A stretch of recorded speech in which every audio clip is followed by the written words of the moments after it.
Sa pangunguna ng GMA Kapuso Foundation, nag-abot sila ng relief goods sa mga nasalanta sa Marikina.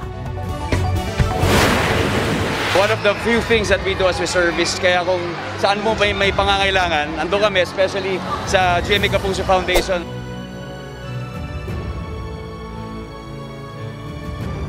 Pag may paparating na bagyo, manatili sa loob ng bahay at maging kalmado. Mag-imbak ng tubig, pagkain at first aid supply. Mag-monitor ng balita sa TV, sa radyo o sa social media. Ihanda ang flashlight, baterya at mag-charge ng gadgets para anuman ang mangyari, konektado ka. Tandaan, ang buhay ay huwag idaya. Laging maging handa. Isang paalala mula sa Amazing Earth. Viernes 9:35 p.m.